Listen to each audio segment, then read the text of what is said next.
You're watching Good Day Marketplace on Fox 28. Hey, good morning and happy first day of summer! Woo! Yes, this is, wait a minute. It's December?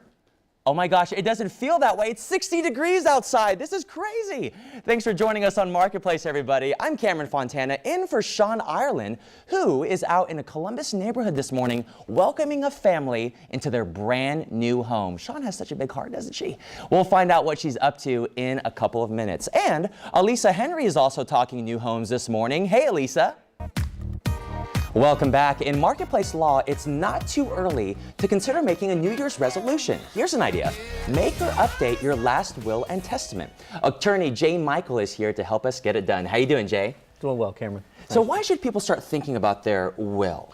Well, one of the things that people don't do is they don't want to think about death and dying. That's a difficult subject to talk. It's tough. No one wants to think about their mortality. So I tell people, let's think about it, because when you need these documents is not when you can do them.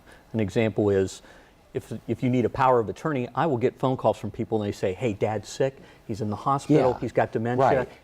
Well, at that stage, he can't sign things. And so you want to do these while you're healthy, your cognitive functioning is high, and you're able to make well-informed decisions with the help of a lawyer. And it's not just the will. What other documents are important when you're thinking about this type Well, when of you things? think about that, you always want a will. Okay. That's important to set forth where you want your assets to go. But also you want to do a power of attorney, a healthcare power of attorney, where somebody can make medical decisions. Let's say you're ill, you can't make that decision, then we have someone who can make that decision clearly for you. A lot of people forget to include that. They do. That can be a very difficult decision. It's a tough decision to make, and that individual that you name in that document better be someone who can make a tough decision. Right. You don't want someone willy-nilly and concerned about how things might turn out. They've just got to look out for your best interest.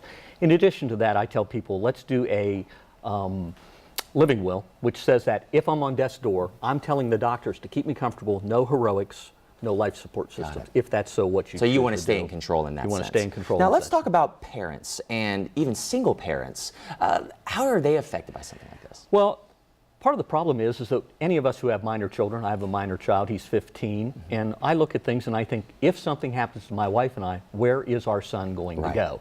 And that's really important, because you want to name someone who's going to take care of your child. And you want someone who can know your value system, know what your goals are in life for that child, and then they can raise that child. So that's really important too. And separate from that, you may want someone to be the trustee, because you don't want the children to get money at 18.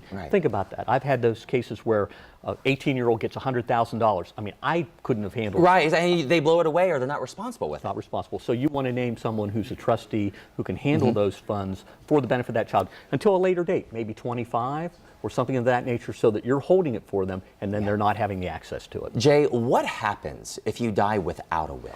If you don't have a will, the state comes in, they don't take your assets, they don't do anything else, but there's a specific statute that says who gets what. In other words, if you have a spouse, it all goes to your spouse. Like automatically. Automatically, if the children are all of the marriage. If you have children not of the marriage, then there's part of our problem that comes about, because sometimes those children end up with some of the assets, the spouse ends up with some.